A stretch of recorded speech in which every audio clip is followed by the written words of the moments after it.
Bonjour et bienvenue pour une nouvelle vidéo. Dans cette vidéo-ci, je vais vous présenter les dernières lectures que j'ai faites et on commence maintenant. Je sais que lors du dernier update lecture que j'ai fait, j'ai dit plus de romance, plus du tout, mais j'ai craqué, donc il y a une romance en premier. Donc voilà. En fait, cette romance-ci, il s'agit celle que j'ai écoutée lors de mon expérience du livre audio. Et du coup, il proposait beaucoup de romances, c'est pour ça que je faisais une romance. Cette romance-ci, il s'agit de Bad Romance, écrite par Céline Mancelon et qui est publiée chez Milady. Dans cette histoire-ci, on retrouve Kay, qui est une jeune fille qui essaye de s'en sortir. Elle a vraiment pas une vie facile, mais elle essaye de se tirer de sa situation toute pourrie avec sa petite sœur et sa grande sœur également. Mais Kate, elle tombe amoureuse de Chris, qui est le bad boy en puissance. Et il trempe vraiment dans des trucs chelous. Avec cette histoire-là, je me retrouve face à un écueil. Parce que quand je l'ai terminé, je m'étais dit oui, j'apprécie bien mes lectures, j'ai bien apprécié ce livre. En y réfléchissant de plus en plus, en y repensant, en faisant ma chronique, je me suis rendu compte que j'avais pas grand chose de positif à dire sur ce livre-ci. Je m'explique, c'est que j'ai vraiment beaucoup apprécié mon expérience de lecture donc du livre audio et ça a influencé en fait mon avis sur le livre. En fait, quand j'y réfléchis, cette romance-ci est vraiment bateau.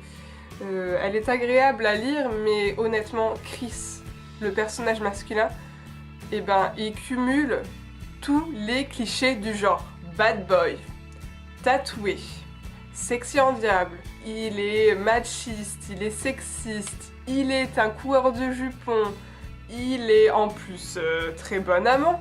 Enfin bref, tous les clichés du genre, on sait très bien qu'au fond de lui c'est pas un bad boy. Enfin bref, vraiment un cliché sur pattes, vraiment.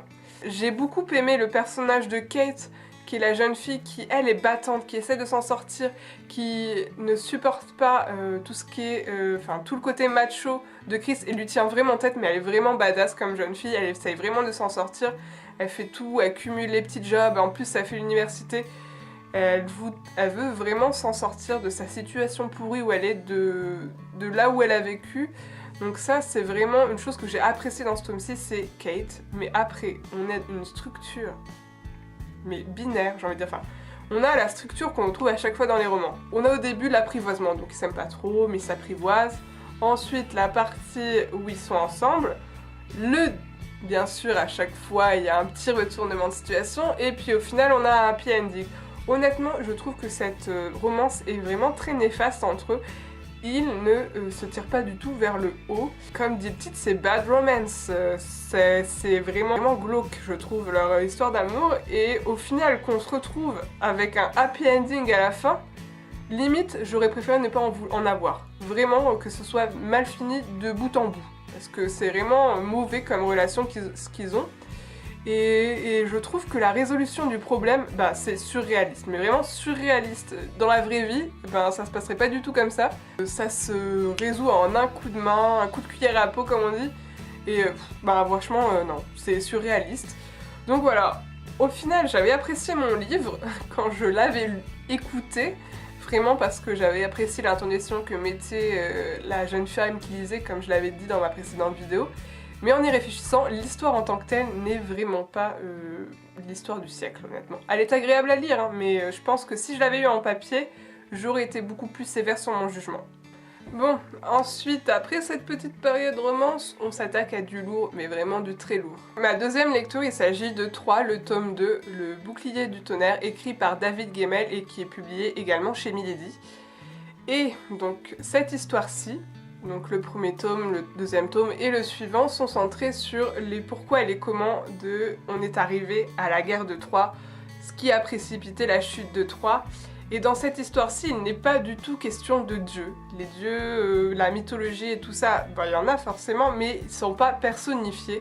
C'est vraiment une histoire de pouvoir, d'alliances politiques, de choses politiques. Et donc j'avais énormément aimé le premier tome. Et j'ai encore énormément aimé ce deuxième tome. J'ai des petits points négatifs, mais j'ai quand même beaucoup de points positifs à en dire.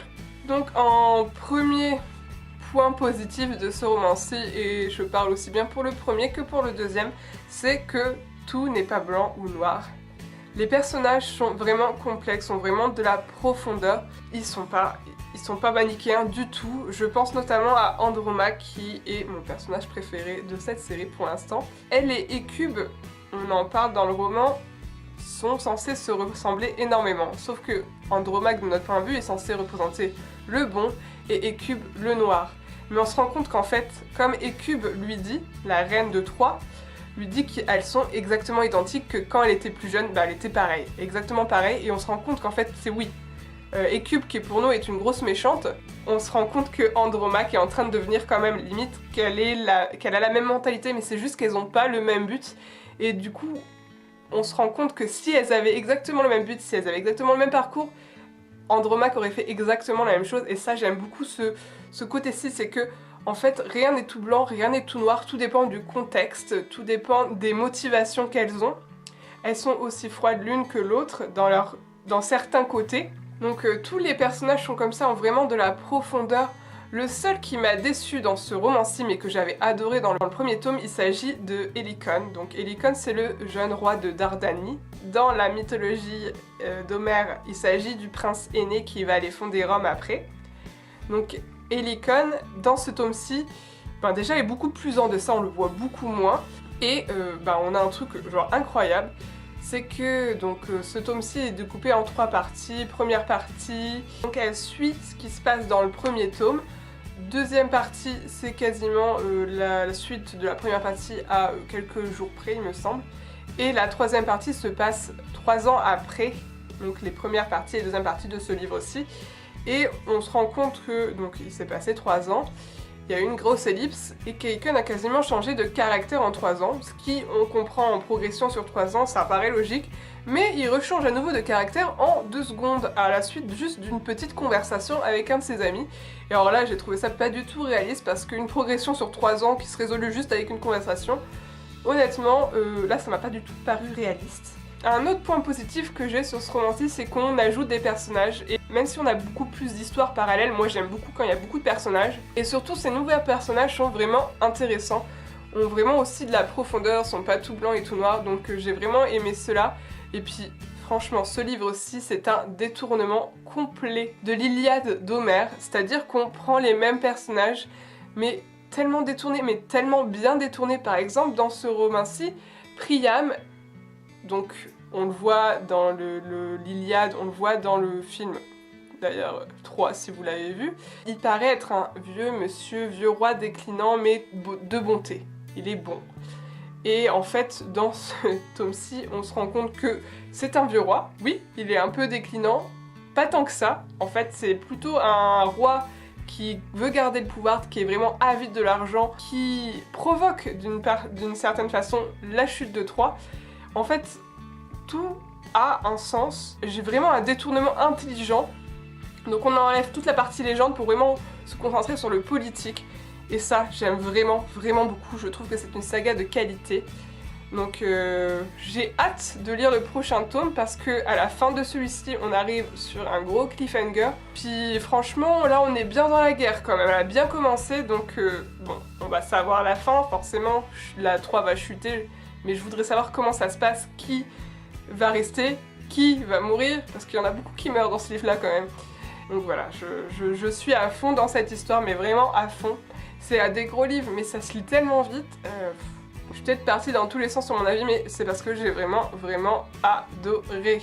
Donc ma dernière lecture, elle est encore un peu toute neuve dans ma tête, donc peut-être que mon avis sera assez brouillon. Il s'agit de Eleanor and Park, de Rainbow Rowell, qui est publié aux éditions Pocket Jeunesse.